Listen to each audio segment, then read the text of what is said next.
Hello, my name is Ray Hughes, and I'm the interviewer for the Veterans History Project here in Cincinnati, Ohio, conducted by the Cincinnati-Hamilton County Public Library for the National Archives in Washington, D.C. And our cameraman today is Brian Powers of the Cincinnati-Hamilton County Public Library. Today's date is the 3rd of May, 2016. And today we have the honor and privilege of interviewing Russell Stone, a veteran of the United States Army during Korea. And is it okay just to call you Russ? Sure. Okay, Russ, well, thank you All so right. much. Russ, if you will, we'll get some biographical information first. Where were you born and your date of your birth? I was born in Cincinnati in Bethesda Hospital. I'm not sure where my parents lived at that time. It might have been Bon Hill. And what was your date of your birth? It was June 25th, 1933. Where were you living at the time of your birth? Well, that's what I was trying to recall. I lived in Bond Hill for a period. Excuse me. My father passed away in 44, so I was a youngster, and we lived in Silverton at that time. Naturally, my mother couldn't, and I have a sister that's 3 years younger than me. My dad was a teacher and taught down here at Bloom Junior High. After he passed, my mother couldn't afford the house we owned out in Silverton, so we looked around the city to find some place to rent, and those were the days when you stopped in to rent. If they found out you had children, or they'd ask if you had children, it was no dice. So we looked all over the city. It seemed like after church, we used to go to church down here in 9th Street Baptist. Just to back up, my mom and dad, neither were Baptist, but they were looking for a church that they could settle on in between. So we wound up Baptist, where my dad had graduated in Illinois from a Moody school. That's what they call it, as far as I know. My mother, I think, was some Presbyterian. Anyhow, after moving to Clifton, I went to Clifton School through the 8th grade, and then went up the hill to Hughes. Where at on Clifton Avenue did you live? Well, I didn't live on Clifton Avenue. I lived on Middleton, which intersected with McAlpin.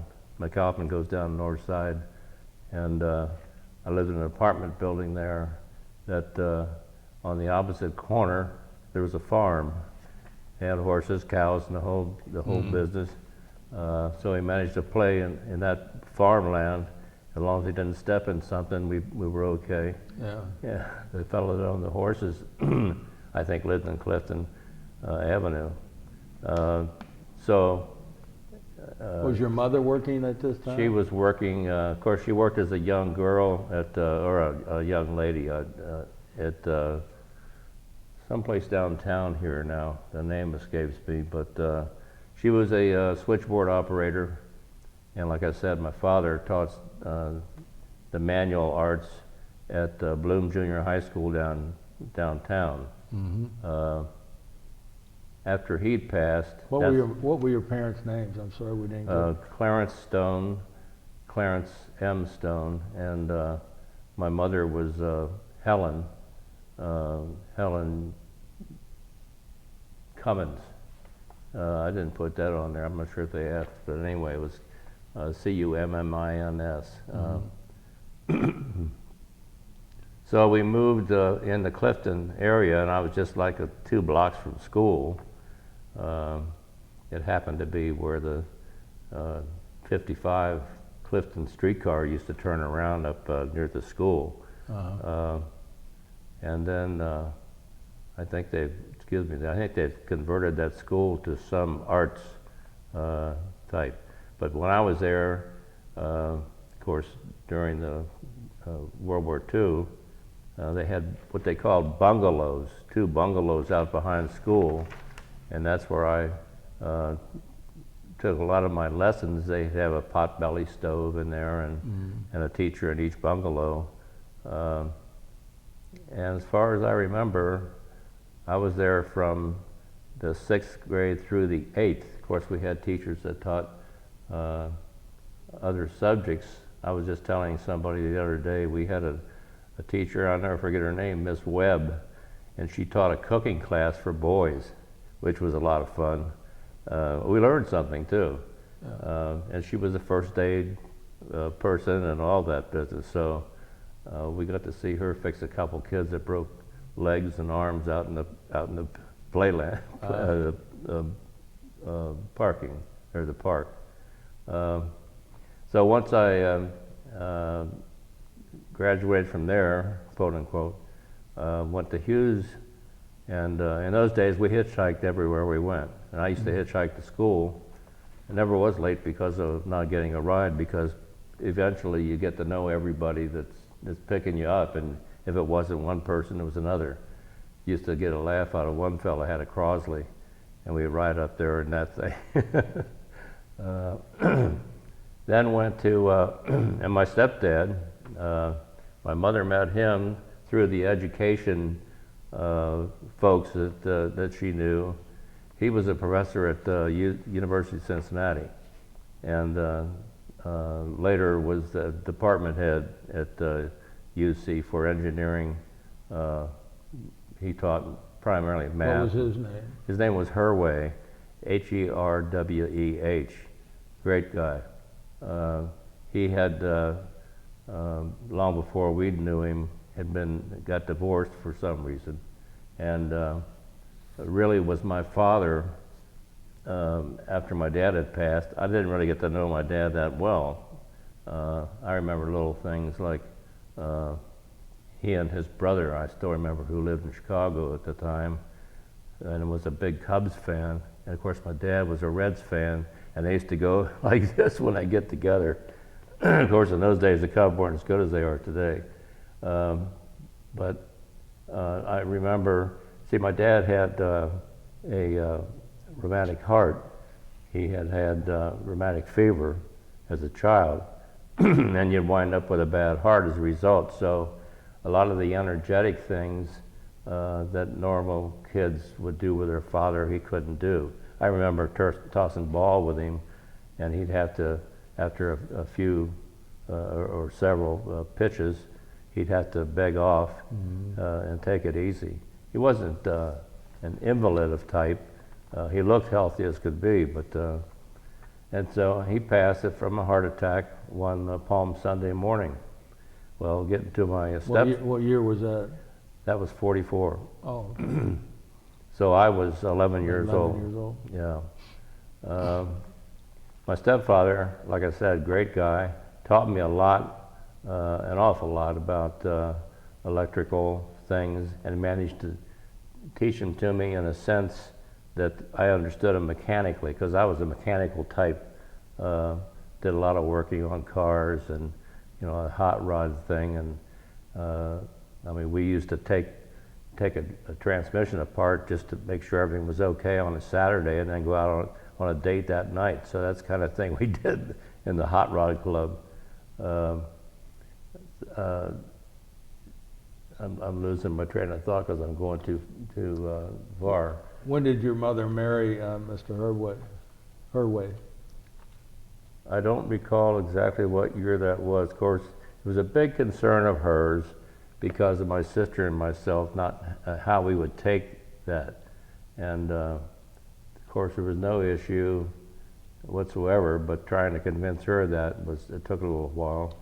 I don't remember what year that was. It must have been about 1950 or 51. So she had waited quite some time. She wasn't the type that was looking for a husband after my dad passed. It just happened, like I said, we knew a group of teachers and that type of thing, and she met him through that group. I remember visiting different teachers, some of which their names escape me, but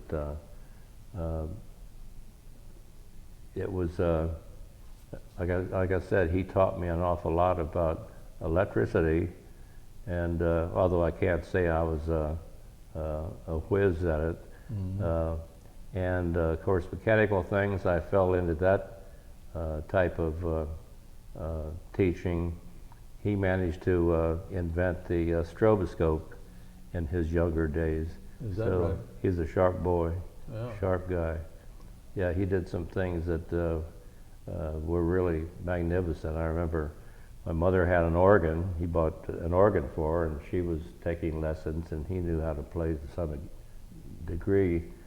And he came from a family that lived in People's Corner. His dad had a store. They were German descendants. And anyway, he was walking up the street over there in Gilbert. Maybe it wasn't Gilbert, maybe it was McMillan. Some guys were tearing down the movie theater, and he saw these speakers in the back. And he said, "What are you guys going to do with those speakers?" It was an enclosure, if you want to call it that. It was very crude looking. Had a couple of wings, and of course the speaker was like this. Right. The bass woofer was, the tweeter was like this wide. And they said, "Well, we'll just destroy it." He says, "Can I have it?" They said, "Sure." So that's what we had in the basement that he piped the organ down to, and a radio that he had built. I was into building, what do they call those? Hearst, or not Hearst. There was a kit that came out. You could build radios and tuners. But anyway. Crystal set. Yeah, well, it was a little bit beyond that. Yeah. They made something kind of sophisticated, but so I remember him saying that this. It was a couple of years later. The opening for the woofer speaker was curved on the sides, but he said it needed support in the center because you get the boom, boom, boom, and you see some movement a little bit to some degree. So he made a strut. Of course, it was aerodynamic for sound, just like it had to be aerodynamic for a plane. And he whittled that thing. It was maybe this long, but it was an aerodynamic strut that he put in there to settle down the rest of the unit. So he was a sharp man, and he had a way of teaching. I ran into people that had him for a teacher along the way at UC, and they said, "Oh, he was terrific." What was his first name? Albert. Albert Hurd. Mm-hmm. He had graduated from Withrow, because I've since come across his annual graduation annual. Now so you're going to Hughes High School at this time then. When did you graduate from Hughes, or didn't you? Well, that's why it's a little bit of a long story. I'll try to make it short as possible, but and I can't blame it on the crowd I hung around with, but it wasn't a good idea. And I started skipping school, and as a result, and of course I'd steal my mother's car, and I'd drive that during the day. Managed to tear the transmission out one time and tried to blame it on her, that kind of thing.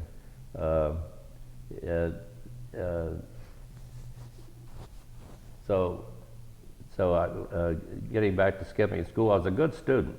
I was carrying a B average in my subjects. I was no dummy by any stretch. But I got into a crowd, and like I said, I don't want to blame this on the crowd, but I skipped enough school so that in my senior year, I was getting an incomplete on my report card. So the principal, Mr. Kaiser, which you may remember, Yes. called me and my mother down. Well, and he suggested that I join the Army. Well, that was an offensive thing to tell me, but I. Now, what year is this? Well, that was. Let's see. It had to be. I would have graduated in 1950, because I would have been 17 when I graduated. So that was what, 47? No, it had to be later than that. it would have been 1950, wouldn't it? Right, yeah, well, that's right. I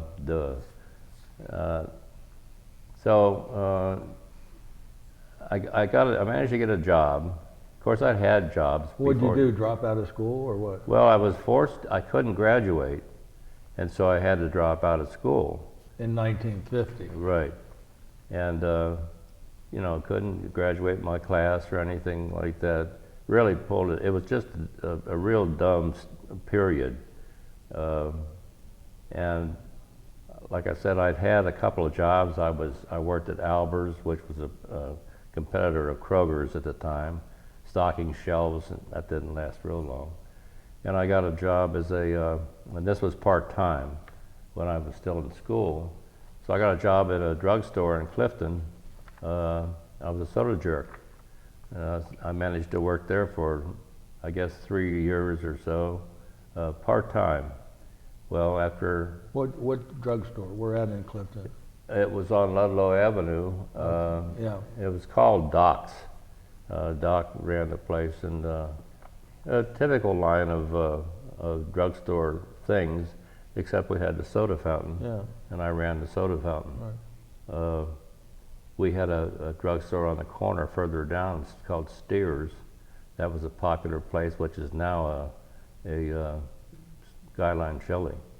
And that goes back. I knew the people who started Skyline because I went to school with a kid. His dad and his uncle ran the Empress. Empress started out by the old burlesque on Vine Street, and when we were in high school, they were across from the Greyhound bus station down here, and we used to stop there and get some three-way and Coney's and so forth. There were a lot of neat places we went to back then. There was an Italian place on 6th Street that was great.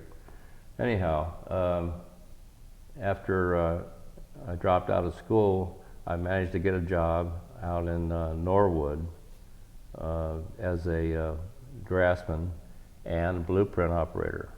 I ran a blueprint machine. What company was that? That was Taylor Wharton Iron and Steel. They made railroad track, switches, crossings, that kind of thing. They also made gas bottles, which you normally see oxygen or hydrogen or whatever in. And we got into a contract with Taylor Trailmobile, and we made what they called trailer tubes. They were the length of a semi-trailer and carried like a pyramid of them, and carried whatever gases to wherever they were. It was a company of their own, but we designed it for them.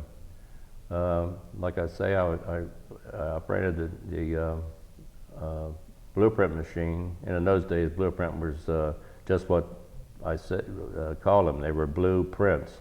You'd expose the paper, special paper on we had an arc machine. Mm-hmm. There were 5 arc lamps, and the trick was keeping them all burning at roughly the same intensity. So you prepared it in the morning with new carbon pieces, which were pencil sticks about this long, maybe a ½ inch in diameter.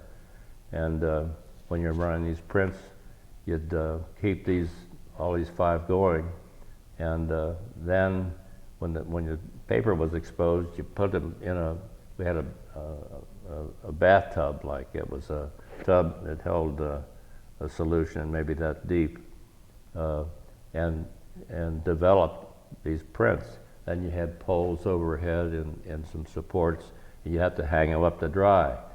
Once they were dry, you took it over to the ironing board, which is a rotary ironing board, and iron them out. So it only took 4, maybe 5 hours before you get somebody their prints. We also had later a black on white, they called them Ozolid at the time. We had a machine that would print those, but only in a 8.5 by 11 size. So beside that, they got me started, found out what my talent was in mechanical drawing. I was always leaning in that direction. And so I was a draftsman in the room where often different designers and draftsmen would work, and held that job for, oh, I'm not sure, several years. I'm not, I haven't thought about this in so long. I'm not sure how long it was, but I did okay. We had, I would take, the only thing that they weren't too crazy about, I would go in the shop and take a look at the machine tool business, at what the guys were doing. And that was between my breaks I could take after I got my prints done for a few hours, then I could come back and finish prints. So there were a couple people who weren't real happy with me taking off. I was supposed to sit in my room, you know, I had my own room. After I left there, I got a job at Powell Crosley down on Arlington Street, where they're talking about converting that to apartments now, or lofts. Mm-hmm. And worked there for some time. I was a draftsman doing refrigerators, freezers, and that line. There was another division, so to speak, that did TVs and radios. Well, TVs were in their infancy at the time. And I worked for, at one point, for a woman up on the 9th floor. She did kitchen planning, and she got me up there through the okay of my boss, my drafting room supervisor, and I made colored pencil isometric sketches of kitchens and in some cases downstairs family rooms, quote unquote, of how people would put Crosley cabinets and things and that type in their kitchens. They were nice looking drawings, and a few of them appeared in Better Homes and Gardens and that type of thing in small form. But when you get a customer, you're going to furnish his whole kitchen, you present him with this, like I say, they were in perspective and colored. So I helped her. I kind of did both. I worked downstairs on the reefers and the refrigerators, and it was later that they tied in with Bendix. Bendix made the washers. If you've ever seen them, they had the porthole about this big in the front, so it was a side loader. And so in some cases I designed how the Bendix machine would be alongside the driver in a family room setting. Worked there for, boy, the years kind of get up to me. But I got to the point where a number of us were talking about salary, naturally, and some of the guys were going to go into a job shop, what was typically called a job shop. Big drafting rooms, designers, checkers, and detailed draftsman types, and they could make a lot more money. Now, so we decided, several of us decided to quit Crosley, because Crosley was also in the process of moving their plant out to Glendale Milford Road. In that area is where they still are, I think. They changed their name though. So I went from Crosley to a job shop in Deer Park called Cincinnati Designing, and worked in this room. I've got a couple of photographs. We had, I don't know, I guess 60 or so designer, draftsman types. And like I said, some guys were just checkers. They checked your work. We did work for GE Evendell, aircraft engines. And while I worked, they would do different kinds of subcontract work. In some cases, you'd go to the company and use their facility to do work. And I worked for a number of companies around town doing that kind of work. I worked for Clopay, which did windows, shades, and that business. I worked for General Tool. They were out in Reading. I worked for a big tool company downtown here. They made huge lathes that were like 50 feet long or so. A lot of interesting work. Did some work for Ford Motor. All told, I spent about 5 years at GE. That was probably some of the most interesting work I had done.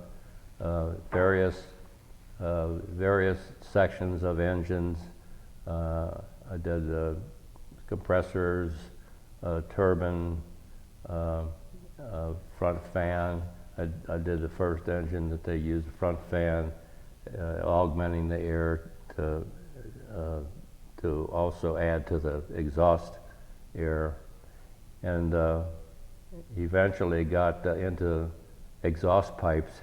So I became a exhaust expert, quote unquote, and eventually another friend of mine that worked there and I were supposedly the only two guys that knew descriptive geometry, which is a facet of mechanical drawing design. And we designed the first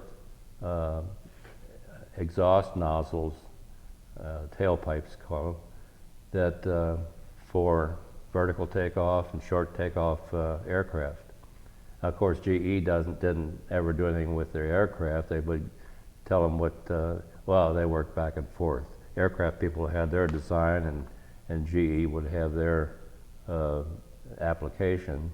So that was interesting, and especially interesting since just about 2 years ago now, I saw that very nozzles that I designed back in about 1961. Are those on the Harrier? No, I've seen the Harrier fly up at the Speedway. I got very involved with race cars, and I've done a lot of work at the Indianapolis Motor Speedway. Matter of fact, I spent 43 years up there as a crewman and then an official. So I've seen the Harriers out there on Armed Forces Day. Of course, they bring a lot of different equipment in, and watch those things flying over the Speedway in various areas. They had like 2 of them, I think, 2 or 3 of them. And just watch them pour the fuel out the exhaust. I mean, this thing is just... Is that the same concept, though, as what you developed? Well, similar? Similar, but not really. We had, like I said, just aft of the engines was just like in the 3/4 part of the plane, they were located. And you start off with the tailpipe coming from the flame holders, and then this nozzle was elliptical in nature, and the way it revolved on the elliptical path, the nozzle just kind of went like this for short takeoff, partway back, and then vertical like this. I've never seen the result of our designs until, like I say, about a year or 2 ago on some clip on TV. I think there's a woman flying it off a carrier. I don't even know what carrier it was, but we used to wonder, because that was the Vietnam era, and we used to wonder how they were going to use these, because if you land in the jungle, you're going to set everything on fire, and even if you landed on concrete just disintegrates under that kind of heat, and then you ingest the concrete pieces into the engine. So I'm not sure exactly what they had in mind. Of course, now I guess they land on a special platform. I'm not even sure what kind of material they'd use. We got ahead of ourselves here. We jumped to Vietnam, and we forgot about you going in the military. Let's back up then. Yeah, let's back up there. According to what I have here, you joined, or you were drafted in November of '53. Yeah, it turned out that, excuse me a minute. Yeah. A friend of mine, one of my hot rod friends, was a machinist out of GE Evendale. and he was on deferment at the time. I was working at the job shop after Crosley, and of course I was draft bait. But we were going to join the Air Force and become flyboys. Well, while he was still on deferment, they nailed me. I had a lot of friends, well, not a lot, a handful of friends that had joined the naval, I forget the proper word, but they were Navy, let's say, trainees locally, and reserves, I guess it was Navy Reserve. And they thought that was really something because they got paid some minuscule amount, and we went to meetings. I believe they went to meetings once a week. So they were dodging the draft. What it boiled down to, they thought. They nailed them later, but so like I said, I was draft bait. Well, before this friend of mine's deferment ran out, they got me. That was in '53, November, and came downtown here to take my physical. Wound up at Fort Knox, and like everybody else, I was a ground pounder, and until we got to the range, and it turned out I was a pretty good shot. So I wound up second in our battalion as far as the rifle range went. I had an M1. Now you had an M1 Garand, or? Yes. So as a result of being a pretty decent shot, I was invited to, well, it was kind of behind the scenes, but we had a fellow on the range one day, and we used to fire from 100 yards in a standing position, and then at I think we went to 300 in kneeling position, and then 500 from a prone position. Well, this fellow was firing from 500 yards in a standing position. I thought, wow, you know. Of course, he had a good harness that we didn't have. We had the sling, the strap that came with the weapon. And I couldn't tell what his results were, but he impressed me. Well, as a result of I'm not sure how it came down, but I was asked in an informal way if I would be interested in going in a division rifle team. And I said, well, yeah, maybe so. They said, now you have to take 6 more years. I said, no, thank you. I was in for 2 as draftee, but I wasn't going to spend 6 years no matter what the job was. So I passed that up. You, the training that you had done at Fort Knox, did you have, how many weeks of basic training? It's 8 weeks. 8 weeks? 8 weeks of basic. And then after basic, of course, you know how some of the things are in the service. They ask you, or they give you a little test at what you're good at. And naturally, I assumed that I'd be good at all the mechanical things. And we got finished a couple of days later, and they said, we're going to make you an operator, a radio operator. Okay. So I went to radio school, and this was International Morse Code. Where was that at? That was at Fort Knox. Okay. You had your wiremen, guys that climbed poles and so forth, strung wire and all that business. That school was next to us. And I don't know how many students we had, but probably 30 some. And the minimum that you had to learn was 18 words a minute. Morse code? Well, Morse code, but the words were not, they were not the kind you could read. They were scrambled. So you had like A2, you know, numerals scrambled in, A2, G, H, C. And you had to do 18 of those a minute minimum to graduate. Now it's easier to send than it is to receive because this is all with pencil.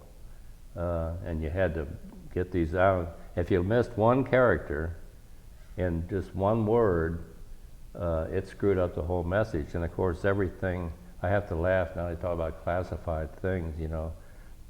Some of this is wordsmithing because they say, you know, Clinton didn't do any classified things. I never saw anything marked classified. It's either secret or confidential or whatever. And I'd already gone through, as far as clearance went, I already gone through a Q clearance for my work at GE Evendale. A Q clearance took 6 months to generate with the AEC, Atomic Energy Commission. And they would ask all your neighbors and friends and so forth, you know, running down your history. And by the time you were done with that, I've got a copy because I thought I might need this someday, but by the time they're done with it, they know everything about you. So I'd already gone through that as a result of doing design work for GE aircraft. And so working in the radio business, after going through school, of course, everything was considered confidential. There were some things that were secret, but they didn't bother with stamping things on. It was just all that way. Right. So I was a pretty decent operator. I worked after, which I'll get into, my assignments. I worked, I could send like 30 words a minute if you used a bug. The typical key, they call it, that you use is you had to use this kind of motion for dashes and dots. If you used a bug, you weren't allowed to have a bug, but they were unofficial. If you get a hold of a bug, you hold it one direction like this, it would sit there and vibrate. And you could send dots that way and dashes over here. You could go 30-some words a minute with no trouble. But receiving that, the people that did high speed were located downtown. I'll just call it downtown Tokyo or wherever your headquarters was. And they had to use a typewriter because you couldn't possibly write that stuff. So went through the typical basic training, you know, the arms training, the grenades, all that business, and one that scared the life out of me, and I'm not sure what they called it, but it had to do with gas attacks and that type thing, booby traps, and by the time they were done, I thought, man, I don't know about this. Of course, my being drafted in that period of time, it was Korea, and we all were being trained for Korea. All the training was pretty intensive. We had instructors that were awesome. I still remember my machine gun instructor, our air-cooled 30 machine guns. And he started off by saying that the average life of a machine gunner in combat is 15 minutes. He said, I've spent 15 years in combat. So he said, you will listen to me. I thought, whoa. But by the time they're finished, as you might guess, and you might know, you're a little like this. You know what they're teaching you, but you're thinking, boy, this is more than I expected. So after and a couple things I did during basic training, they say never volunteer for anything. Well, I was a little bit stupid one day, and they were looking for a couple of truck drivers, and of course you could assume that could mean a wheelbarrow, you know, whatever. But lo and behold, I got training, quote unquote, on how to. Of course, I was, if I say so myself, a pretty decent driver. But I got training on the deuce and a half and on the Jeep. And the instructor for the Jeep, he was terrible.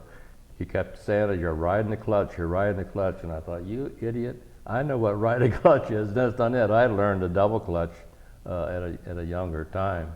I helped a guy, a kid, work with his dad who used to drop off bundles of paper around the city, and he had a truck, pickup truck, And they wanted me to drive one night because they were, I'm not sure exactly the circumstances, but he said, "Can you double clutch?"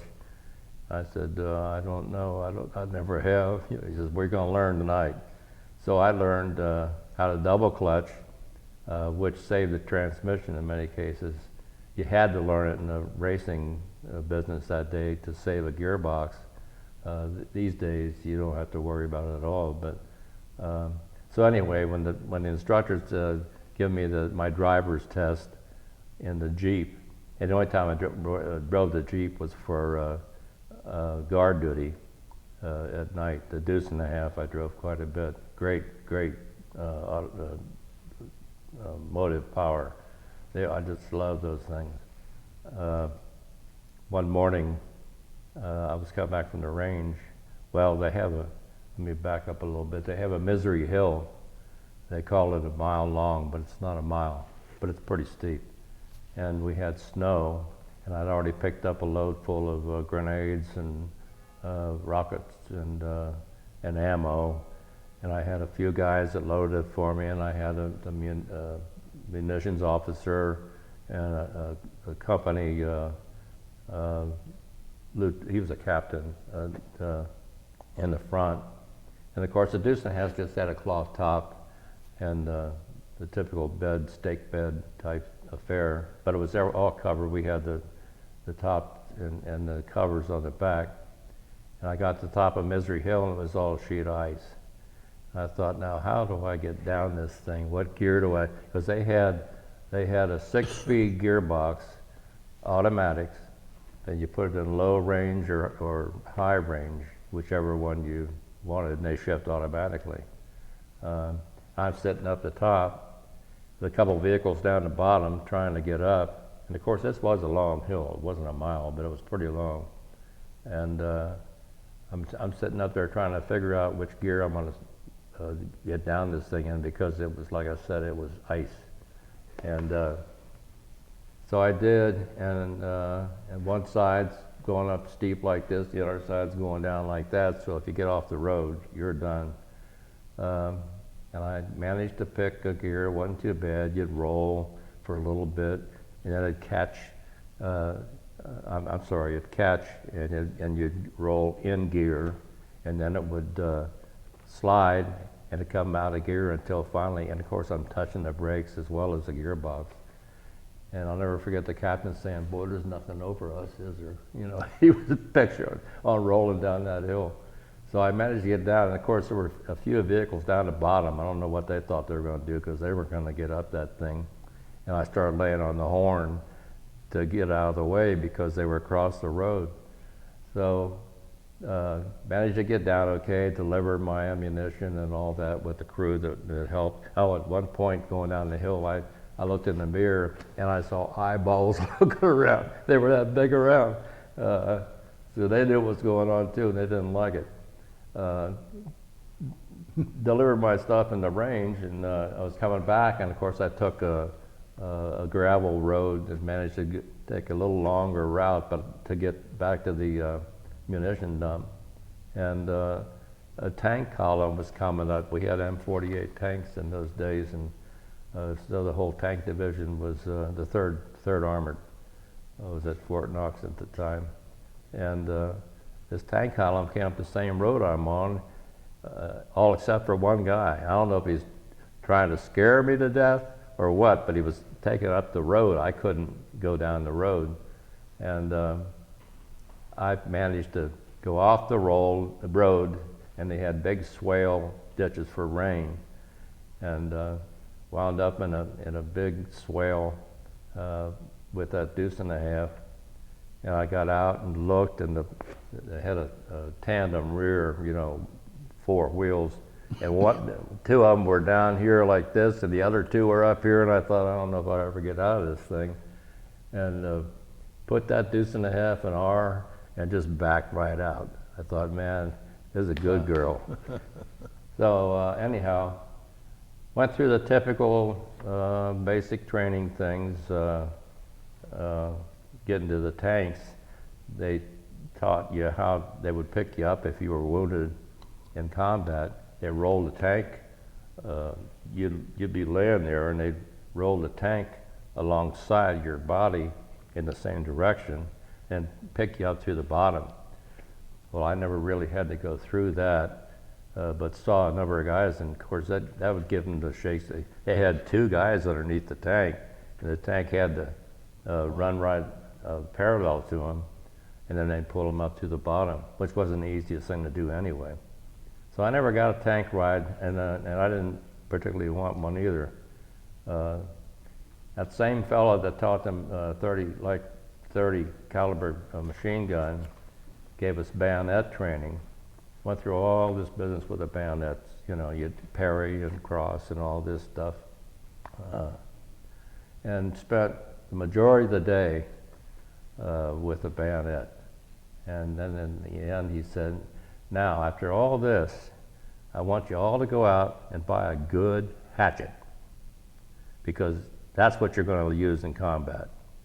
If you swing for the guy's groin, if you miss the groin, you get him in the gut. If you miss the gut, you get him in the chin. That's what you use in combat. We believed him.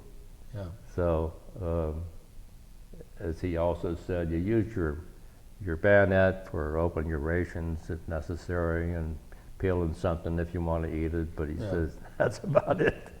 Well, the only other thing I did with the deuce and a half was carry laundry and that business. So it was, and during, we had bivouac near the end of the training, or at the end of the training.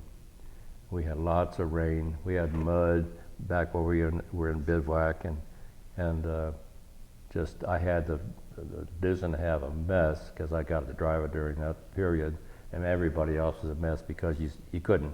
You were up to this high in mud, just muck. The worst thing about driving any vehicle was you had to wash it every night, and the tankers had to do the same thing with the tanks.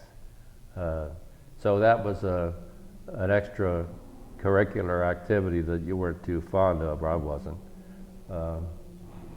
So after the 8 weeks basic, and then 8 more weeks of the radio training, graduated from that in good shape, and finally got to the point where we were going to go ship out overseas. Went, I don't think I'm skipping anything. Went down the dock. Of course, I'm sorry, I was, after Fort Knox, we flew out to Fort Lewis, Washington. That was our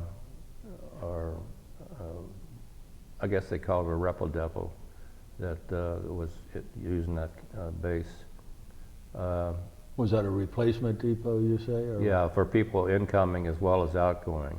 Now, that was right in Seattle, Tacoma, really, next to Tacoma. Are you assigned to a division at this time, or?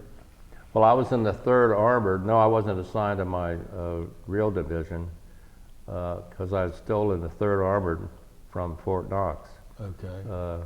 I'm not sure what it said on the orders. Of course, you know, you get orders every time you turn around to make a move. So you're technically a radio operator in the 3rd Armored Division. Right, and that was at MOS 1740. Right. I'm just having to think back. When it was known that I was a pretty decent shot on our firing range, it turned out that the guy that beat me, and of course we didn't know we were in competition, it just turned out later. The guy that beat me was a supply sergeant, and we were talking afterwards, and he congratulated me and all that, and he said, "You realize you're the 2nd highest IQ in the company?" I said, "No." He's on the highest. He was a supply sergeant. He had the highest IQ. But getting back to shipping over, or before we shipped over, we flew out to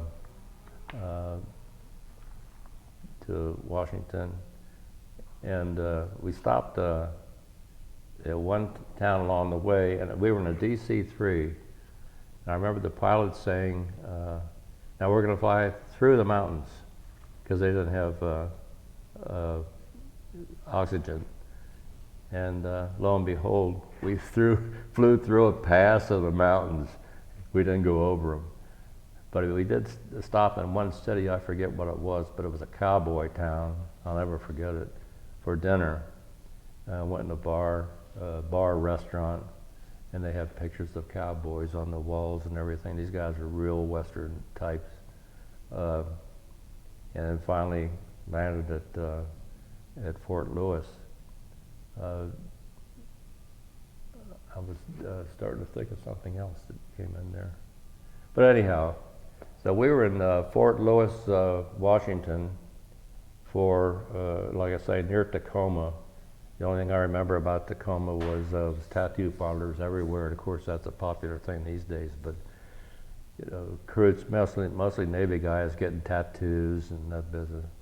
I tried to get into Seattle because I had a cousin that lived in Seattle at the time, but I got mixed up on directions and we never did tie in together.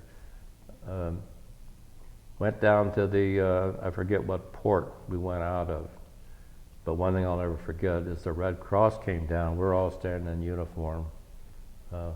Well, first of all, they were giving us our mini orders, let's say. They had a gate with turnstiles, and they were handing out little chits, little cards, maybe 2 by 2, and they either had a J or a K or an A on them. But we figured out what the K was, and then we kind of figured out that the J was Japan, K was for Korea, and we couldn't figure out the A. Well, it turned out all the guys that got the A were married, and they could go to Alaska and take their family with them. So that's how we were given our orders as to where we were going. You know, we're looking at each other, and so the groups that I'd gone through basic with, you know, the guys you made friends with, we were all split up at that point. Fortunately, of course, we went to on our way to. I started to say when we're on the dock, the first day, the Red Cross came, and they passed out coffee. We thought, well, that was nice, you know. They gave us each a cup of coffee, and as we were starting to drink that, our I don't know, part of the cadre said, "Now you give the girls $1 for your coffee." So they charged us $1 for a cup of coffee. And of course, everybody gave them $1. Naturally, you do what they tell you to do.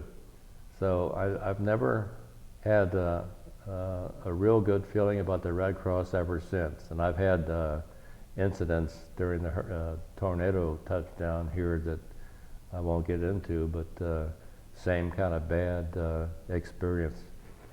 So. What did your card say? Your card? I got a J. Now, fortunately, I'll say that I managed to not get into combat.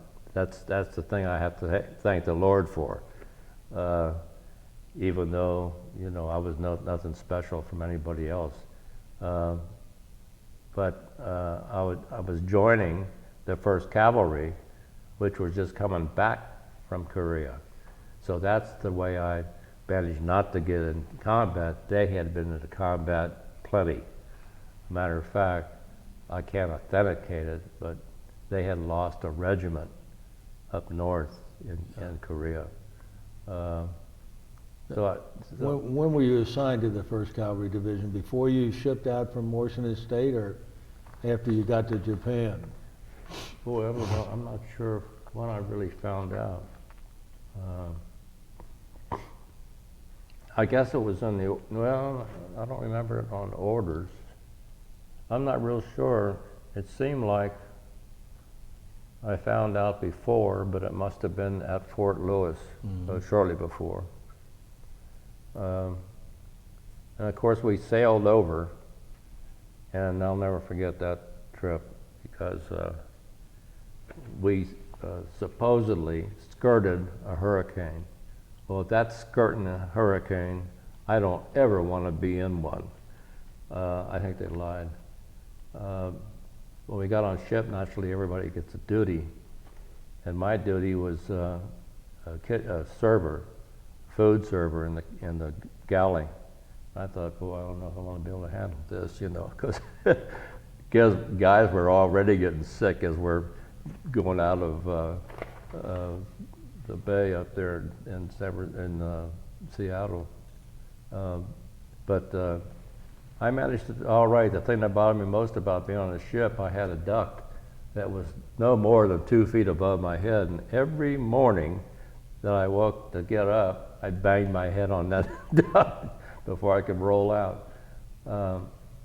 Anyhow, the hurricane that we supposedly skirted, you'd hear the thing go down the nose or the bow, and the screws, and I think it was strictly a one screw ship. It was a maritime ship that they had built. I forget what year. I still got postcards and so forth. USS James O'Hara, a ship that was really not a whole lot bigger than the Island Queen here, which I had read a number of times. As far as being went, about 70 feet.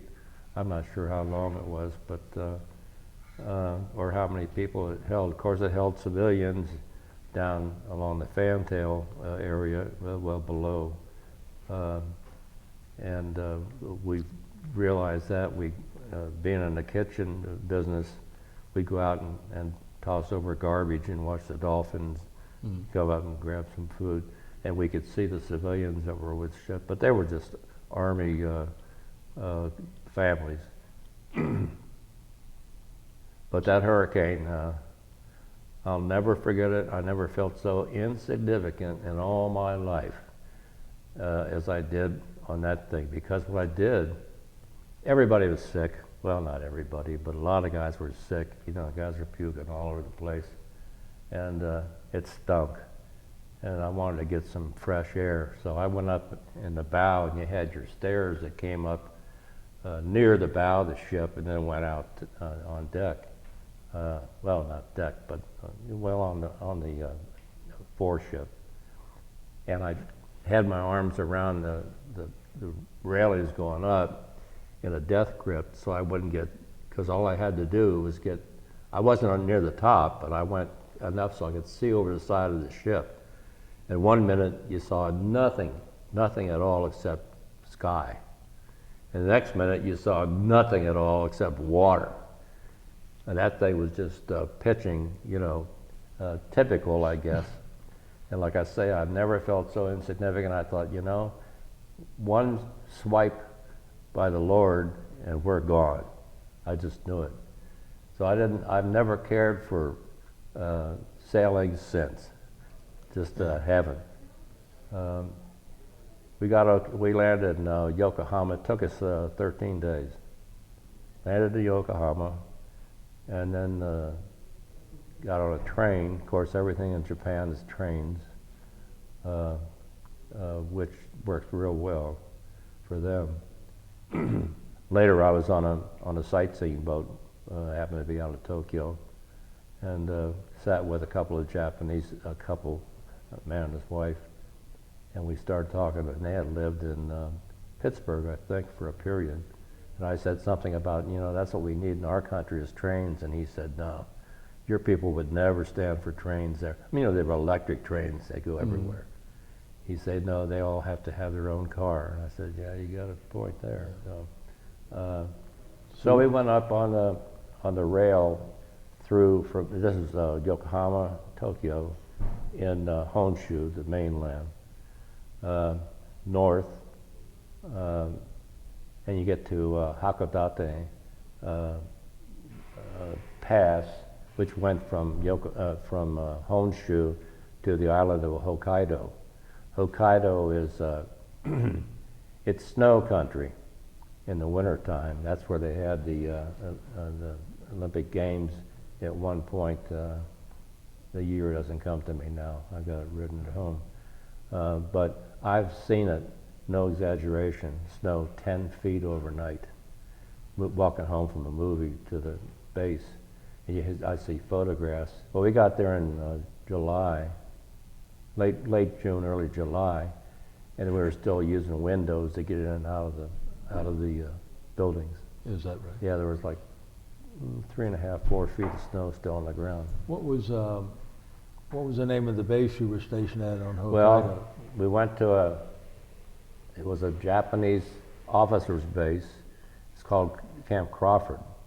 All brick bungalows, whereas everything else in Japan is primarily bamboo, but wooden. That's why if you get to talking about the atom bombs that we dropped on Hiroshima and Nagasaki, we did more damage and you could kill more people with incendiaries, Right. because the place just all burnt. Yeah. I just don't agree with what's said about the atom bomb, but that's beside the point. What were your duties there at Hokkaido, at Crawford? Well, I was still a radio operator. That was my MOS, and that's what I worked at. We went, well, of course, the first Cav spent, roughly speaking, about 3 days a week, every week in the field. So we played real Army, and of course, if you look at their history, they were first here, first there, and of course, it dates back to the Western days with the Indians, for that matter, which I'm not proud of. But so we were in the field constantly, and then when you get back to base, you spend all your time cleaning the equipment. And of course, we operated the radios at the same time, whether we were in garrison or not.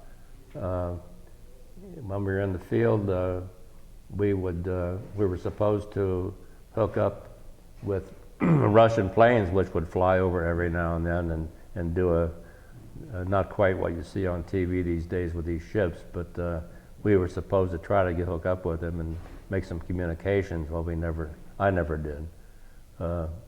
I'd listen to them. I couldn't understand them, naturally. So, and Hokkaido is of course Japan's mountainous, but Hokkaido is extremely mountainous.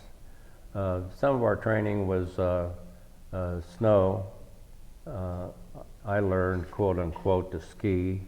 All they really cared is if you could get up or down a hill. That was the extent of the training for skiing.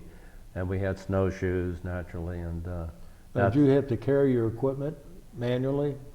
Yeah, we didn't carry the skis or the snowshoes. I'm talking about your radio equipment. Yeah, well, the Morse code equipment, that was a pretty good sized radio. I'm not sure what it weighed, but easily 20 pounds, pretty hefty unit. But we had a radio truck. We had 3/4 ton Dodge, and we had our radios in there. Of course, the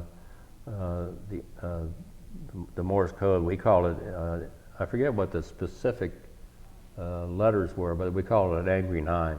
A what? Angry 9. Angry 9. That was the words for that. Of course, they had PRC radios that were FM. They were like this, with about that thick, and you carry those on your back with a big long whip antenna. Did you communicate on those with verbally or Morse code? Verbally there, yeah. And some of the line companies, we didn't use them, but some of the line companies had the walkie-talkie type too. When you were, you said you could listen in on the Russians flying over. Could you listen in on any communications from North Korea? No. No. No. No. I don't know what the range was on our equipment. Of course, what you would do in an exercise, you'd come in and and locate yourself, position yourself someplace aside from the headquarters, so that if you got bombed or whatever, they wouldn't get you. You'd be out a little bit in the boonies. So any voice communication had to be carried with ground line, and that's what the guys with the walkie-talkies used. The PRC, they have PRC, I think 7, PRC 9 radios. They were all about the same size. They carried a battery pack about the same width. Those, I'm not sure how much communication there was with those in garrison, because I never used one in there. I always used the Morse code operators. Now, were there three regiments in the 1st Division?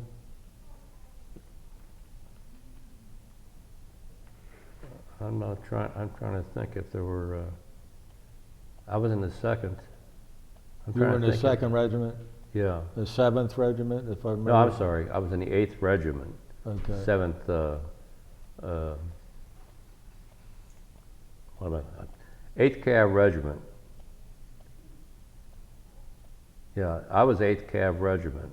Mm-hmm. I'm not sure how many regiments there were, if there were 2 or 3.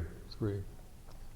If I remember correctly, I think it was 3. It was the 7th Cavalry Regiment, and you were 8th Cavalry, and I forget what the other regiment was, but now you were in the 8th?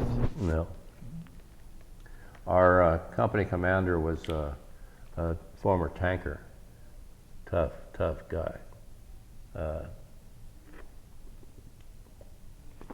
We had a couple of meetings. I got busted a few times. They'd bust you without prejudice. And of course that meant you took all your stripes off and all that business, and then give you your stripes back about 2 weeks later or a week later. Sew them back on. Of course, in Japan, we learned to find a seamstress which would do this for us. Got busted once for having a real nice set of gabardines, which is normally officers' dress, but they were pretty deals, you know. And I had them hidden, I thought, in my locker behind my other clothes that are hanging up. Well, they found them on inspection and took my stripes away. Another time was for haircut. Wasn't cut like they wanted it. And the third time I remember was a meeting with the commander. He was a bird colonel. I mean, he was a light colonel. I was in the bathroom in a John, and I was I had just washed my hands, and I was drying them with some toilet tissue, like this. You know, he came in. Soldier, what are you doing with that toilet tissue? You know, I said, I'm drying my hands, sir. Of course, that's after I saluted him and everything. He says, do you know? And he goes into the story. Do you know what would happen if every soldier came in here and wiped off his hands with toilet tissue? And I'll use this word. He says, we couldn't shit. And I thought, well, you probably could, but you couldn't wipe. So he took my stripes away.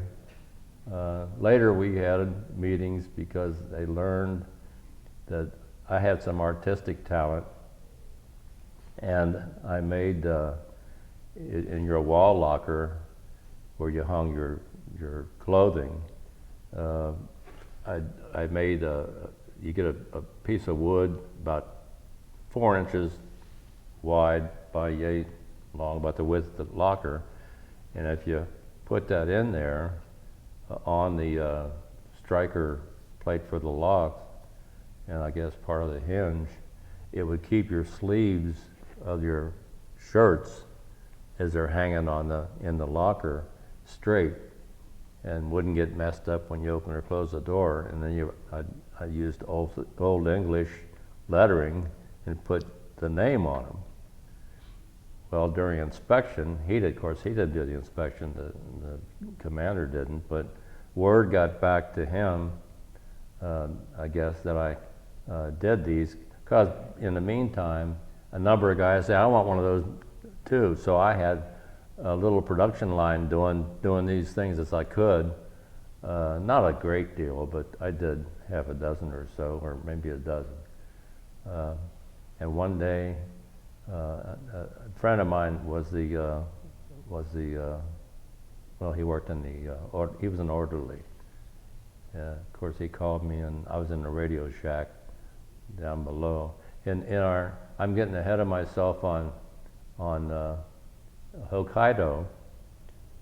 I forget exactly how long we were there, but we were there for some spell, and then got moved to Honshu. Our entire regiment did.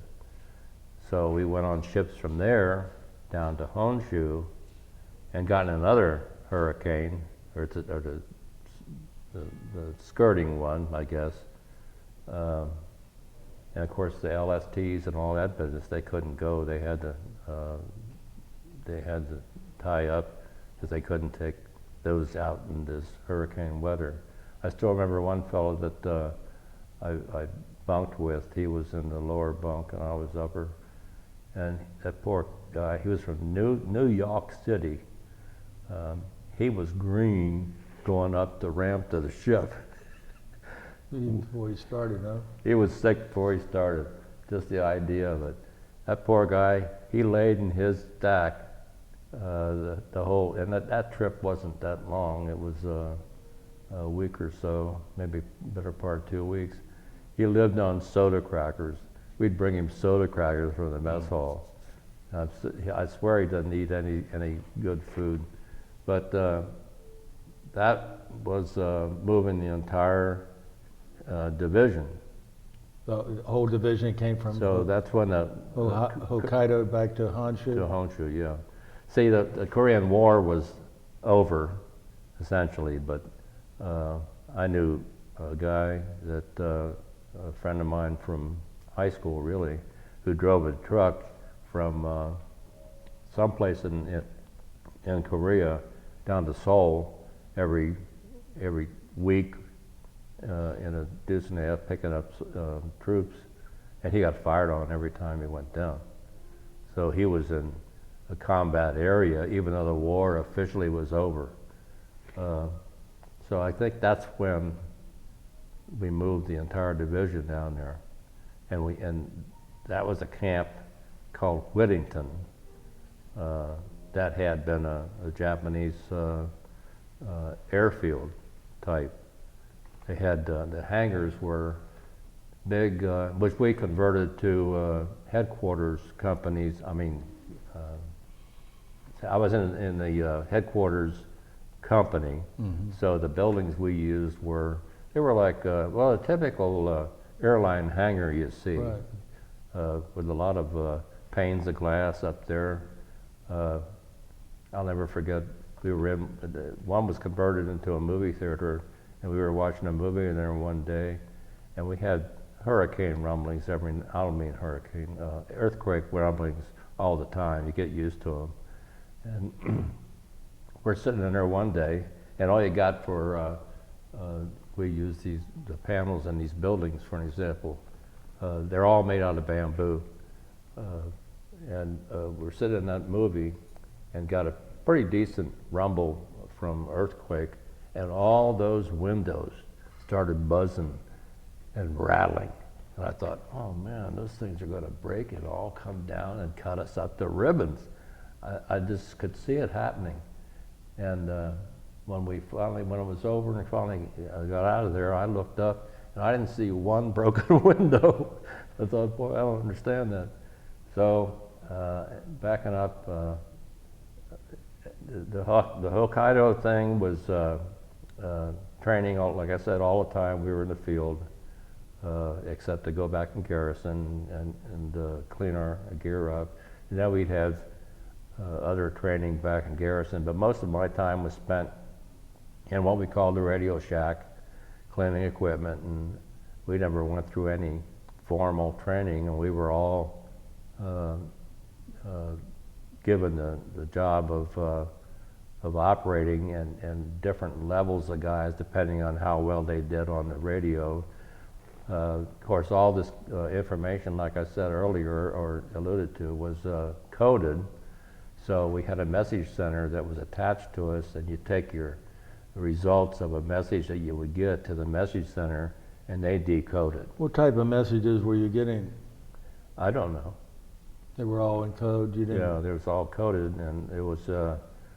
It had to do with the war, I'm sure, in Korea, but I frankly don't know what they said. So you literally typed out the messages that you got. We hand wrote them. Hand wrote them. Yeah, we got the message handwritten. We'd handwrite it and then give it to the message center, and they decode it. And of course, like I said, everything was classic. Well, I'll use the same word. They were all secret or confidential, whichever. So I never. Well, what type of message did you send?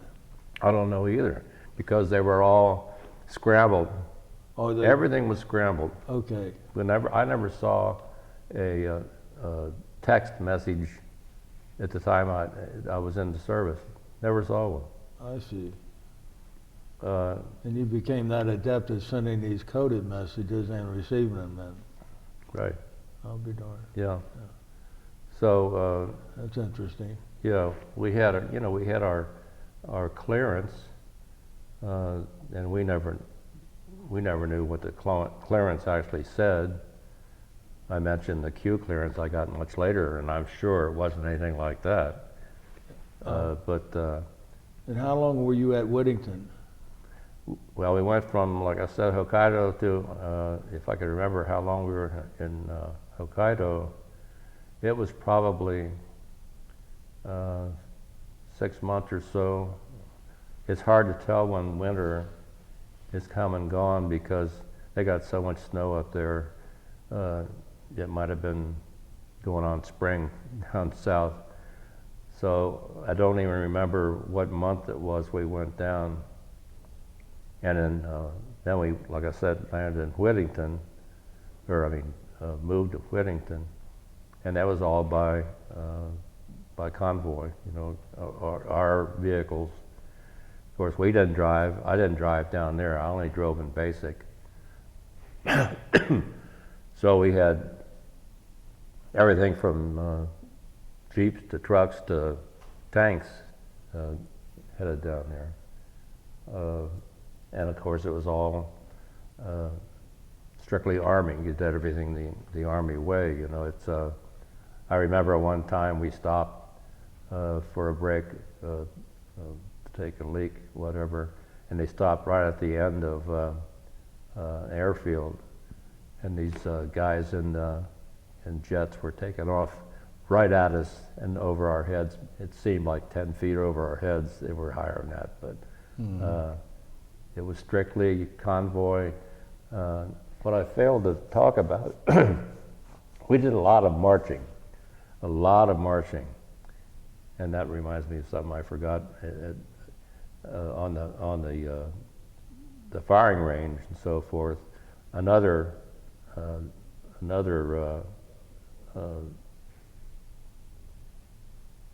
thing I was privy to, I can't think of the word. I was on the regimental rifle team, which fired 22 pistols and Springfield 22s on a 50-inch range at a one-inch bull.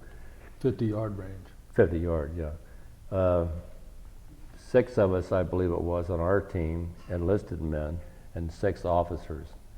Those officers were good. They spent a lot of time in there. First time I tried to fire a pistol, I don't think I could hit the target. That's like some of the familiarization we got. It's like familiarization with machine guns and a 45. I swear I fired a 45 for familiarization. I don't think I could hit a barn side with that. My stepdad he created a lot of things. And at one point, he liked weapons. He did hunting and so forth. He put together a 45 frame and fired a 38. He said that was the most beautiful gun had ever created. I never got the chance to fire. But anyhow,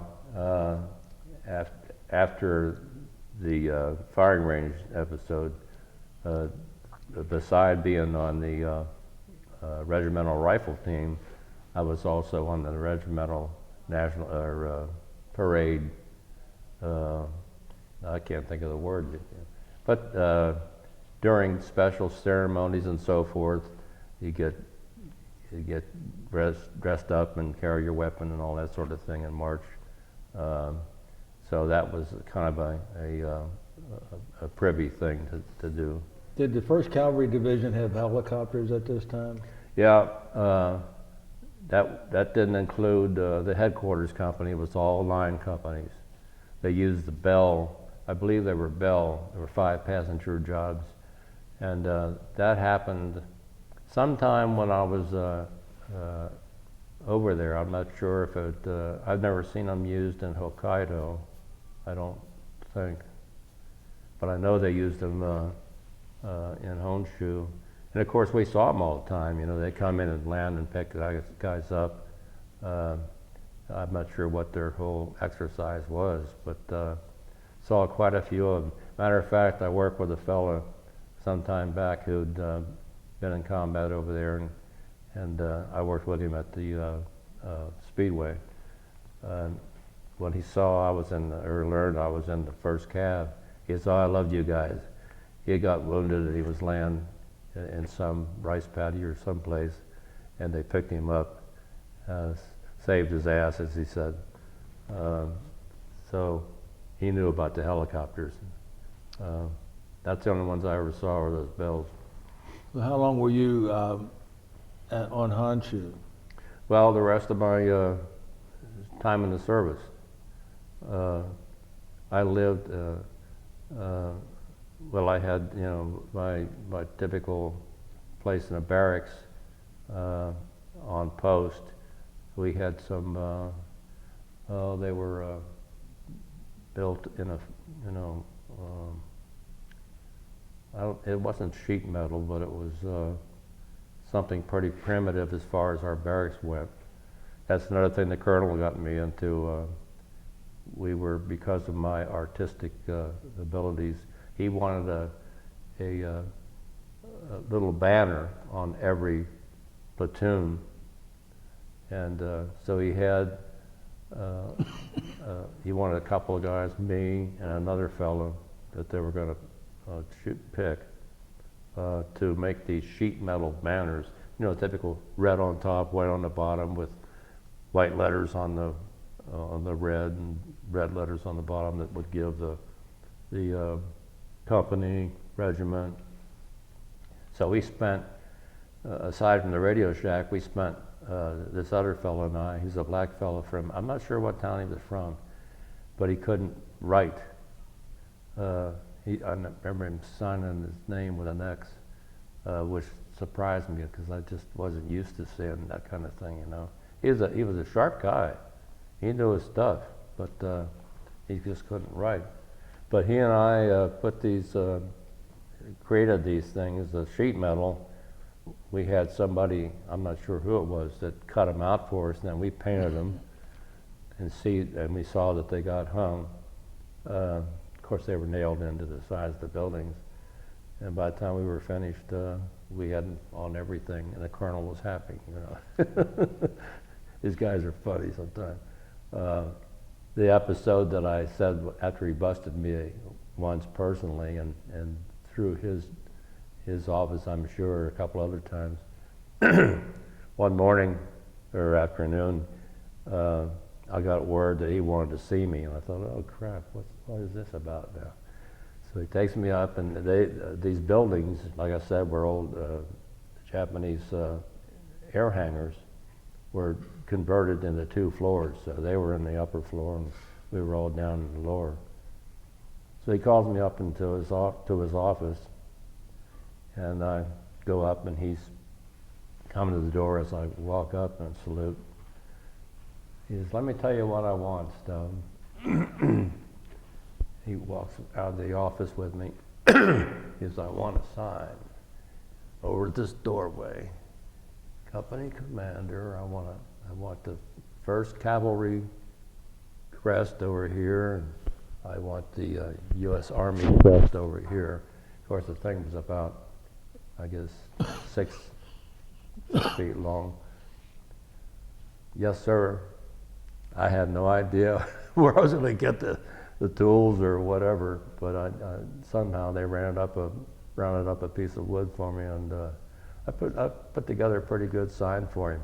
He was tickled pink. The day I finally brought it up, he just thought that was wonderful. Of course, that only got me in deeper. If I was going to be with him that much longer, he'd have me doing all kinds of stuff. But it was really funny because I thought I was going to get hell about something, and that wasn't the case at all. What was the highest rank you got to hold while you were in the Army? Corporal, Specialist 3. Of course, we were all supposed to be specialists if we had a MOS like you had. Yeah, that kind of an MOS, or if we were a leader. All the line companies were typical rank that I was used to. Now, when I got above the specialist ranking, I guess they started with the warrant officer. I'm not sure about the master sergeants or that type of thing. I'm sure. Well, they were leaders, so they all had stripes. Yeah. So it started with, I guess, sergeant. I guess that's where they started with stripes. Yeah. And they continued that. But if you were in a leadership role, you kept your stripes. Otherwise, technical people, you got specialist rank. Right. When did you leave Japan then? Well, it was. I processed out. I got to work back a little bit. I processed out in Chicago. That's where my eventual processing point was, in Fort Sheridan. That's in Chicago. Mm-hmm. And that was in October of '55. So how did you get home from Japan? Well, fortunately, we were going to fly. We learned quite late that we were able to fly, which was like a godsend because I wasn't happy about going back on the ship. Going over the ship, I'll never forget. It took us 13 days, and we would run into little Japanese fishing boats that were at least 2 of our days away from shore. And we learned that if a storm came up, they were just gone. Yeah. Of course, that country, they're all fishermen, seems like. So leaving Japan it must have been sometime in mid-October, I guess. We flew back via Midway. We stopped at Midway Island in a consolidated mess, Navy, Army, Marines for food, and then Hawaii. And we spent a couple of days in Hawaii. Of course, it scared the life out of you. You try to go see anything, they say, now if you get called to go back, if you're not here in 2 hours, you're not going to go back on a plane. So you stuck around the base. Yeah.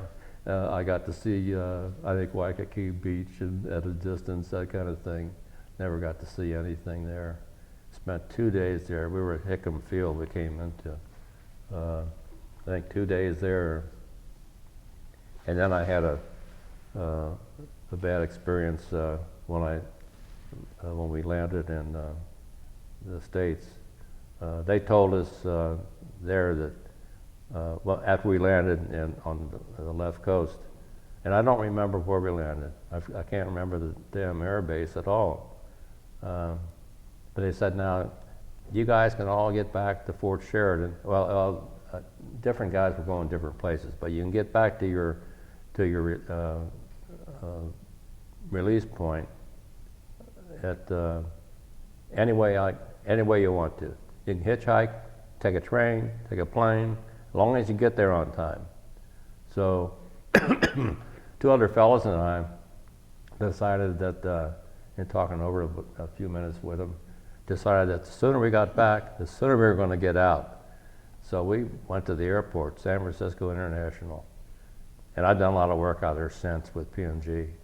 So I've flown out of this place numerous times since. And we went to the airport, got our tickets for Chicago, and went to the cafeteria. We were starved, hadn't eaten in a while, I guess, and sat down at a booth, and nobody waited on us.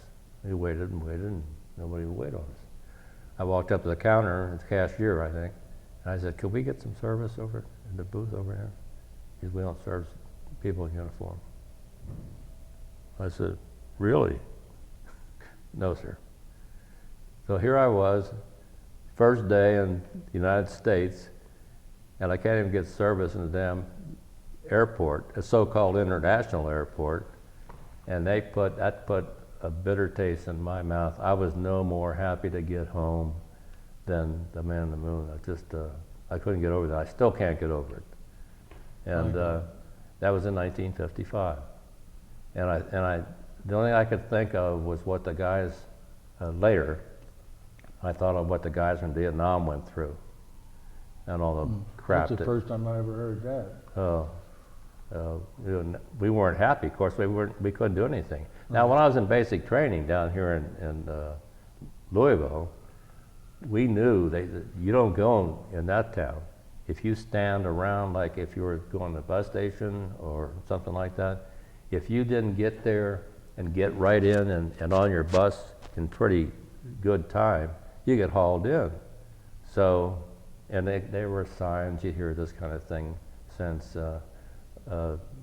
dogs and soldiers keep off the grass, that kind of stuff in people's yards, you know. They weren't happy with the servicemen and women. Of course, we didn't see many women in the service when I was in. As a matter of fact, I can't even recall when it was. But anyway, it was a given that the populace wasn't happy with the service people. That's the first time I heard that about them. But that wouldn't surprise a lot of people about San Francisco, I guess. Oh, yeah. Well, you guys, I want to get to the important part of this interview. But wasn't that important? And I'm going to tell you, and the important part was, I'm sure when your wife hears this, is a little bit about her, and that's what I mean by the important part. You got discharged then in October of 1955. Had you met your wife prior to this? No. Matter of fact, I had a share with us? girlfriend in Japan, Oh. and I managed to live off post. I got a little duplex. I met her through, well, let me back up. In Camp Weddington, when we came in there, they were building this town outside our base. We called it Boomtown. And there were like 3 or 4 guys up there where they used their combination saws, they're about this long, cutting up wood and bamboo. And when they were done, there were 87 bars in this little town.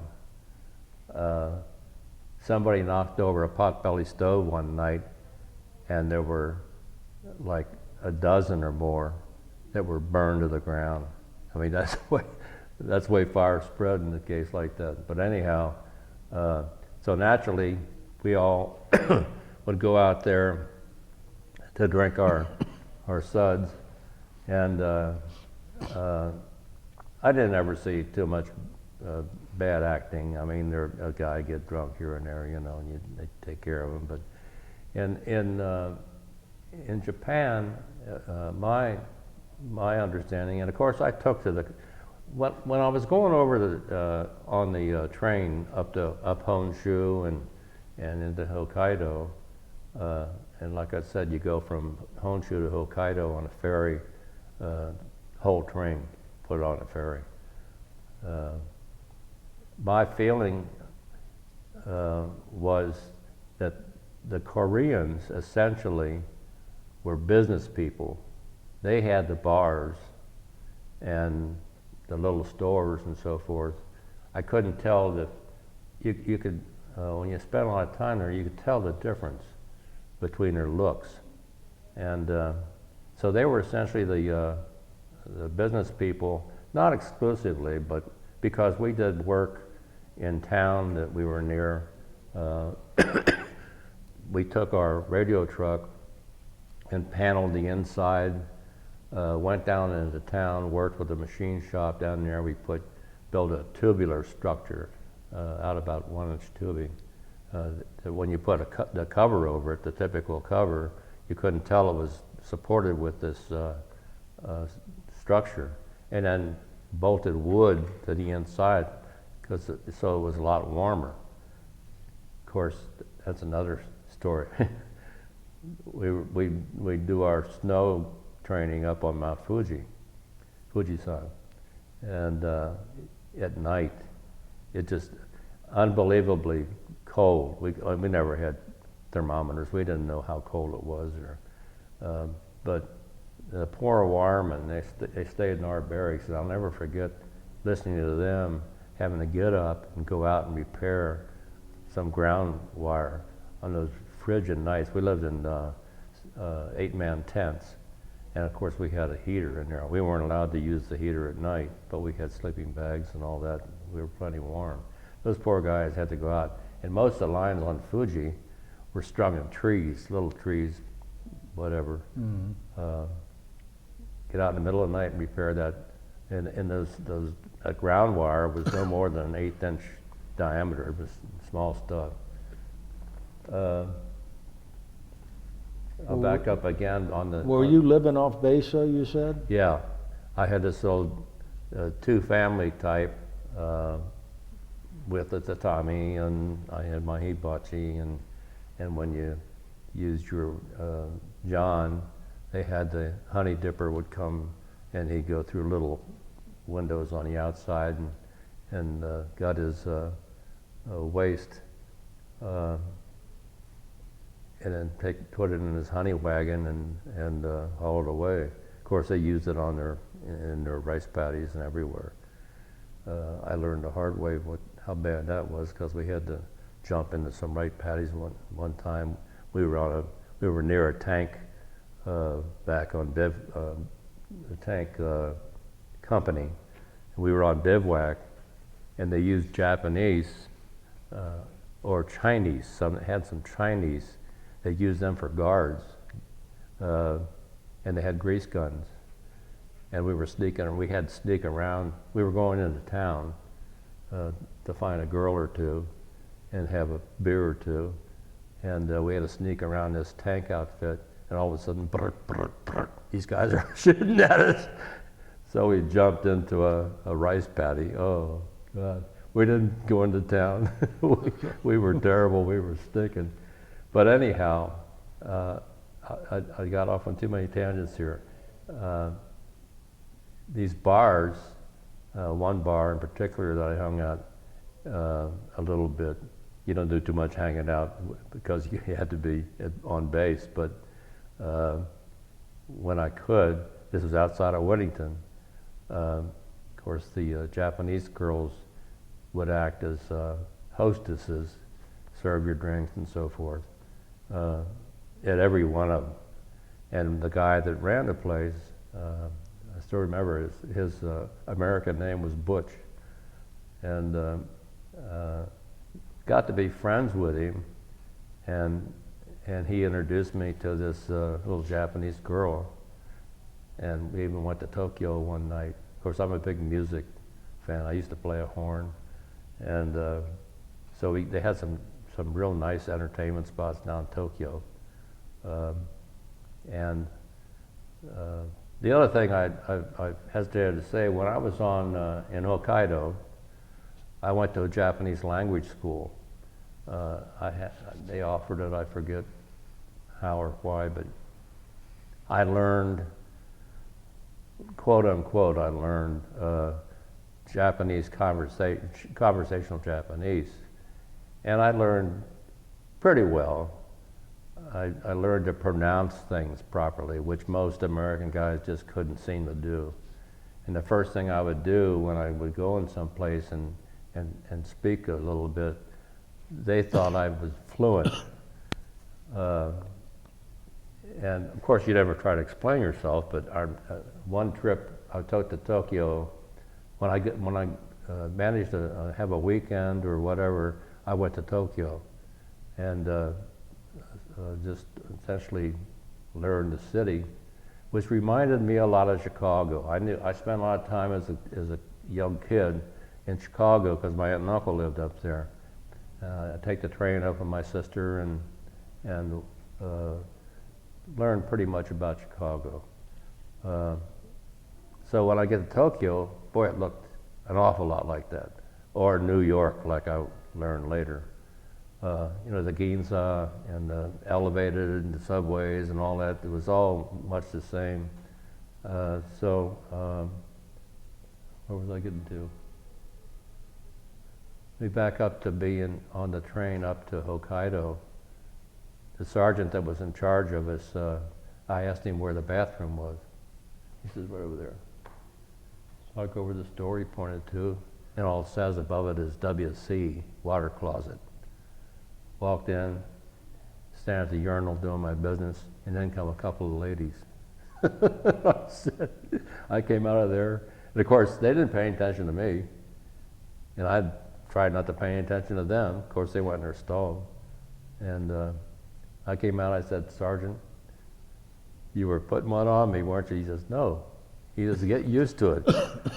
He says, that's the way things are over here. I said, okay.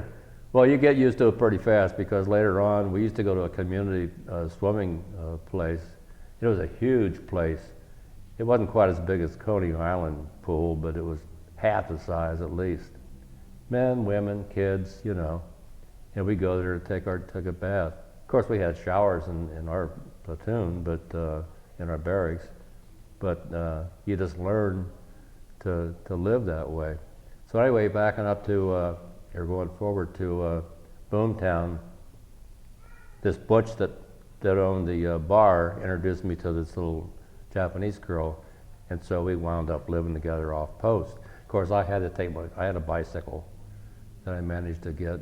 I had to ride up to camp every morning and come back every evening to do my duty on post, which all went fine. I had my own bath outside, which I had constructed. Their outside baths are all wooden, and it's a place where you can build a fire, and the one end of them, outside you build your fire to heat up the water. Of course it had a little roof on it and everything. And the way you take baths in Japan is outside of this community pool you were in or wherever, you washed yourself off outside of the bath. And then all you did in the bath was you wash yourself down with the buckets of water and then get into the pool part or the water part. And if it was in a hotel, it was just a big tub, and you soaked. That was all it was. You'd soak. And matter of fact, I was in the hotel that I spent a lot of time in down there. It was called the Hyakumandoru, which means $1 million motel. The bath that they had was off of a hallway.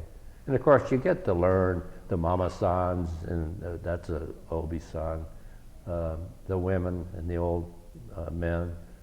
And so I go in to take a bath, and the controls were outside in the hallway. And so Mama-san thought she'd be funny, and she turned up the heat.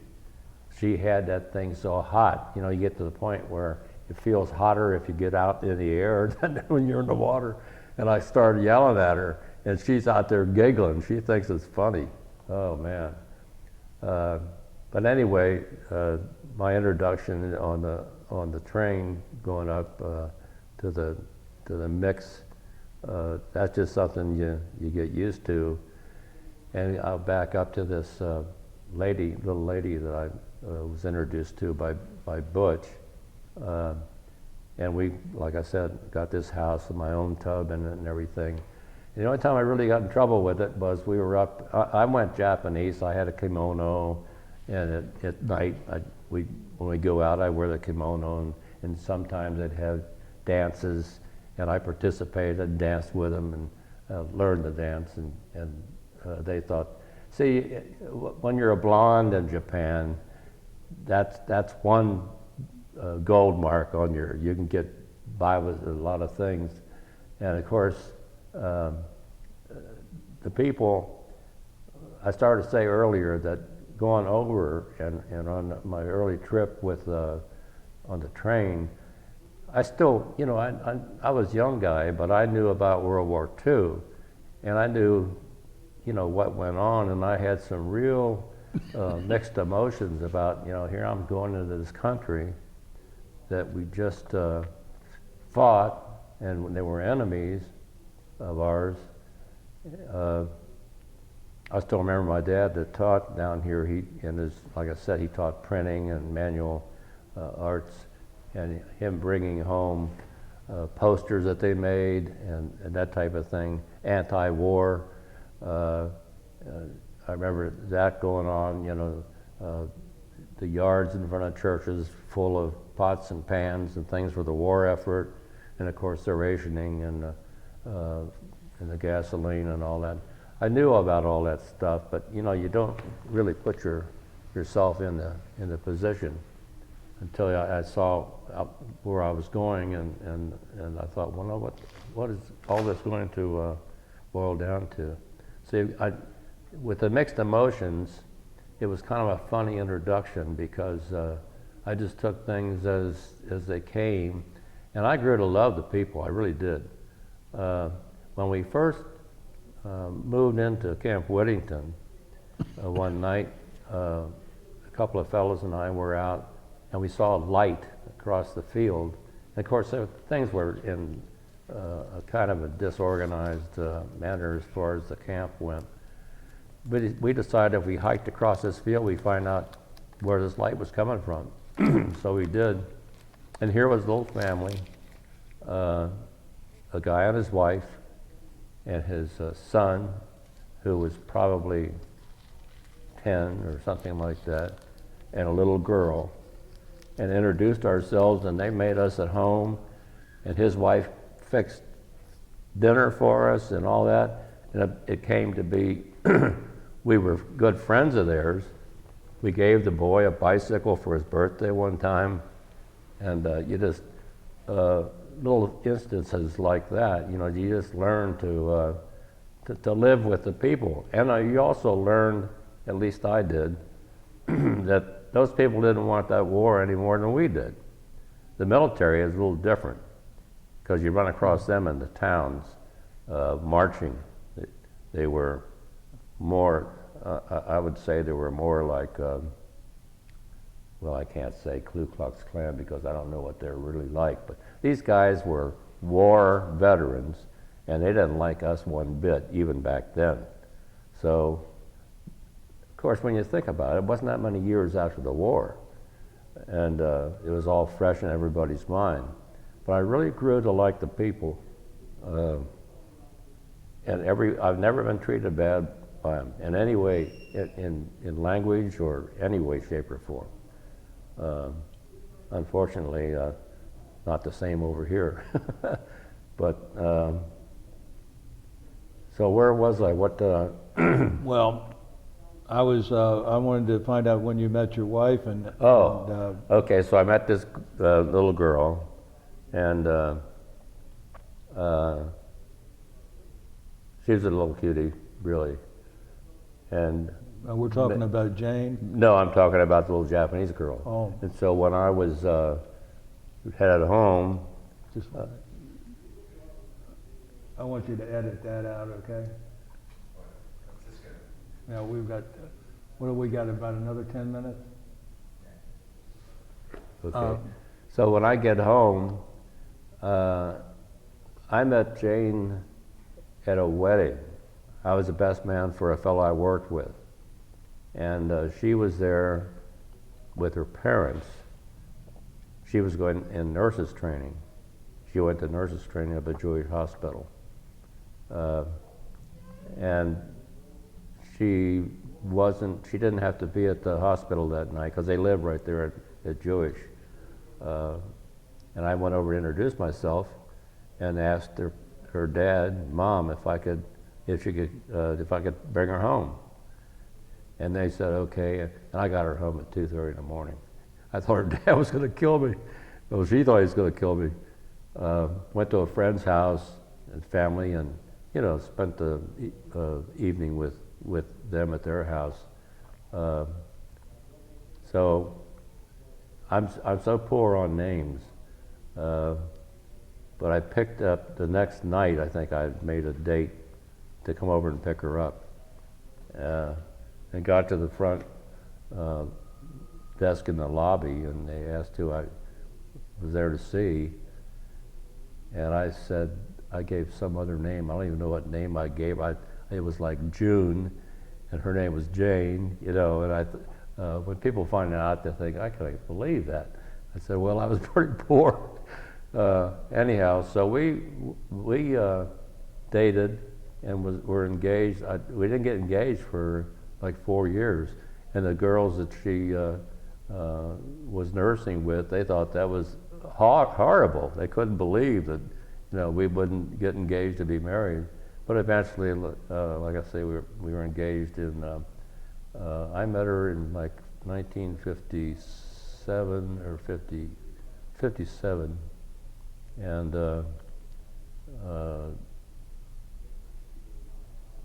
I guess we got engaged at about 60. We were married in 61. I told her about Japan and the girl that I was with part of most of the time. And that's just something I had to get off my chest rather than have it come up later on in life. So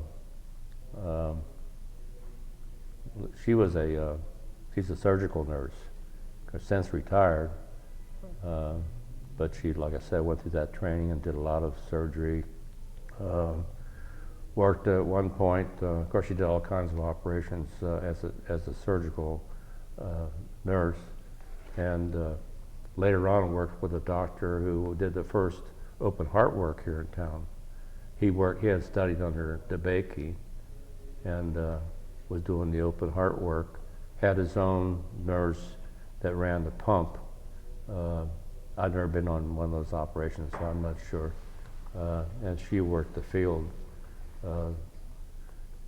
Just recently had a valve replaced herself, and had a lot of, well, she worries about things.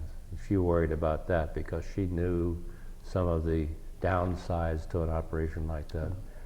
But she managed to get into a relatively new method that they use. You probably heard about it since then, but they go up through an artery and into the heart and do the work without doing the open heart, because the open heart takes, I forget exactly, but it takes considerably more time to recuperate and heal. So we finally had. How many children did you guys? We just have 2 children. We have a boy, first a girl who is a nurse now. She's a nurse up at neuroscience ICU at UC, and my son, who is several years behind her, and he's still not married. He's dated a lot, and he was engaged at one point, but he's still single, and he prefers, and nothing I ever said to him, but he prefers the Oriental types. They're just nicer to you. That's just, and it's kind of sad in a way, but funny in another, that after Jane and I were married, and her real name is Barbara, but she goes into school at Sailor Park, and that's typical, I guess, of those days, and the teacher says, well, we got 2 Barbaras now, so we're going to call you Jane, and we'll call her Barbara. So she always grew up with this Jane name, but when we get into later in life, you get into the legal papers and so forth, it has to be Barbara. Right. So that's how she signs her name now if she has to.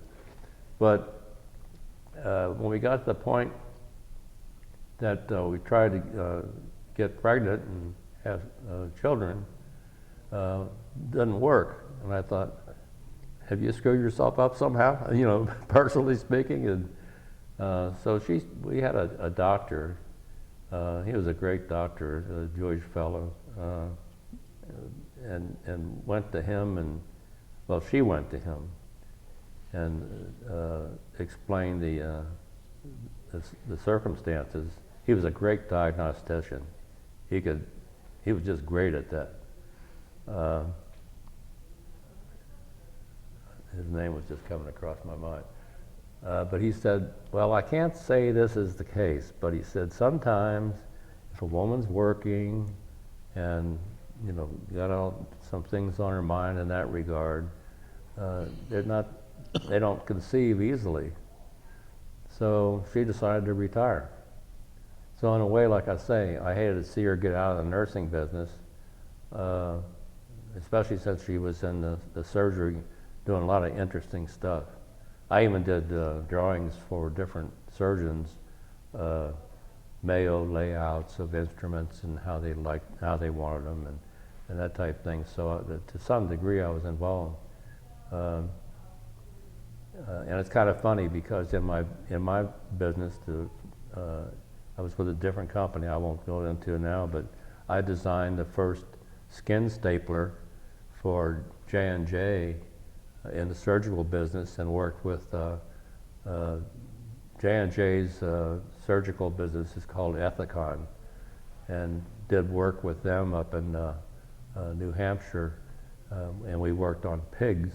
So I got into the operating procedures on pigs, and the reason we did it was because on a pig you can find skin somewhere on them that's so much like underneath your arm or whatever, very, very tender stuff, and on their rumps or wherever, you get skin that you could hardly penetrate with anything. So that's the only thing I ever had any experience with surgery, whereas she knew all sorts of things. But that was in preparation for designing this tool. We used staples. You or I could staple a person's up as long as you had somebody, a nurse or whatever, approximating the skin. You could just staple them up, no problem.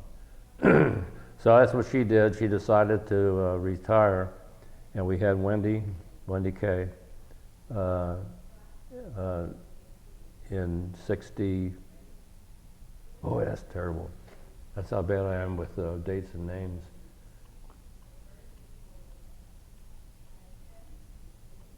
I forget exactly what year. It wasn't long after we were married, really. I mean, we intently, like I said, we'd have been trying, and then after having her, we had Scott several years later.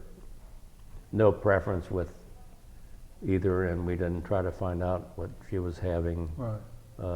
Like most people, it seems like, do now. So she's put up with me that long. That's good. Hasn't been easy for her. Well, our tape only goes 2 hours, and we got just a couple minutes left. But I wanted to thank you so much for sharing your story with us. And you're welcome. It has been enlightening and educational. And I want to take this time to thank you for your service to Thank you, Ray. our country. And thank you again.